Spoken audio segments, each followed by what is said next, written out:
My name is Flammang, and for this presentation, I decided to go out to Japanese Kitchen, which is a Japanese steakhouse, and we decided to go and get the teppanyaki style of cooking. And the teppanyaki style of cooking is a modern Japanese method of cooking where basically they cook in front of you. It can be seen at any Japanese steakhouse now. It was invented in 1945, and they actually realized, the company who designed the method of cooking, that the Japanese were actually not as interested in the cuisine and chef's skills of preparing their food as the tourists were. So, coming along with the economic boom of the 1960s, and the lack of attention to Japanese cuisine, except for basically on the island of Japan, they pretty much modernized this new technique to attract Western attention towards Japanese cuisine.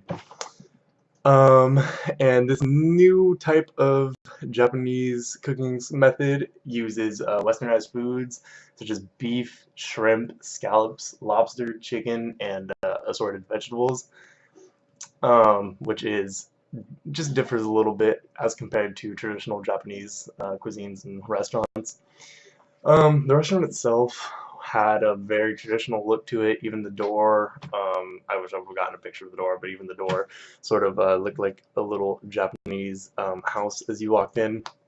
There was wood doors that slid into rooms that looked such as conference rooms. The seats were pretty small and wooden, as well as the tables, all very traditional looking.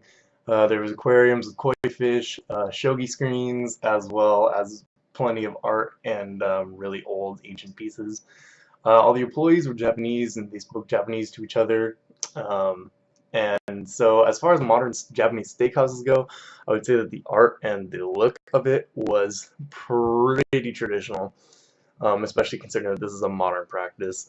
I also have a video of, let's see if I can get this, of the chef cooking. As you can see, he made a heart of the rice with a little arrow going through it because it was somebody at our table's birthday.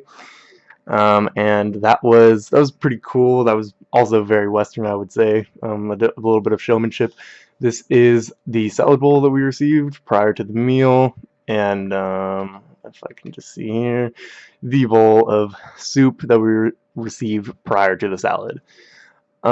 So yeah, it was really a great experience. Um, one thing that I did notice is the social practice of singing happy birthday because I wish I would have got a video again, but they did sing happy birthday to the birthday girl at our table during the teppanyaki session because there's about 8 of us sitting around it.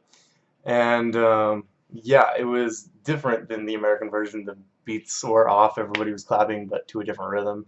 And the lyrics, of course, in Japanese, and it just wasn't. There was other things being said, it wasn't just "Happy Birthday" or "Happy Birthday."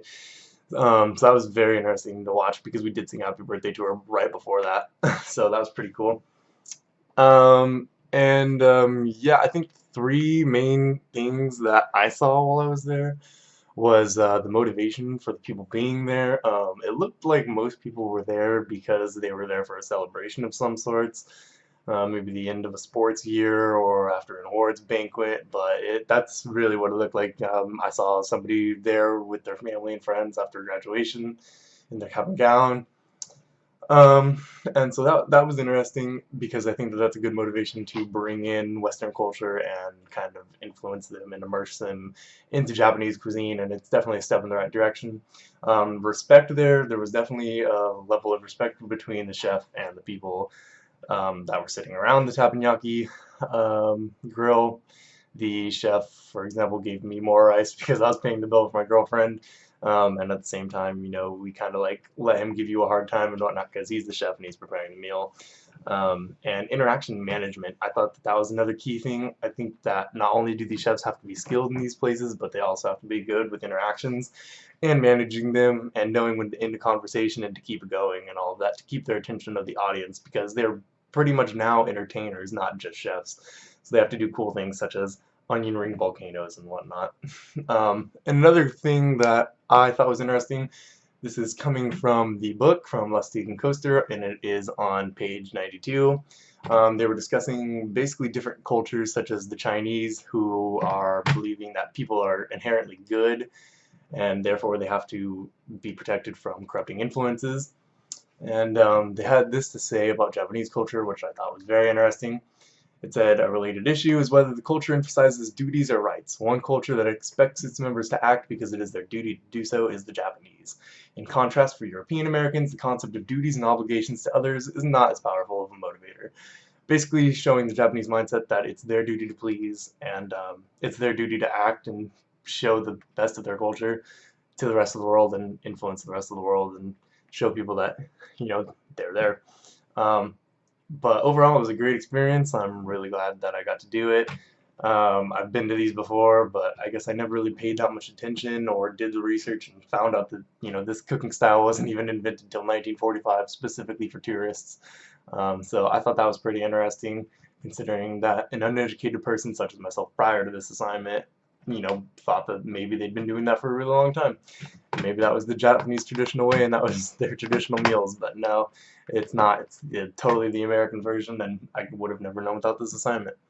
So it's definitely a step in the right direction to getting Western culture influenced and educated and full of knowledge, so that way, and also just the fact of going in there and having conversations with the chef and your waitress and or waiter, that's also just another step towards intercultural competence. So I believe it's great, and hopefully it influences the majority of the population of the United States to go and try, real Japanese cuisine.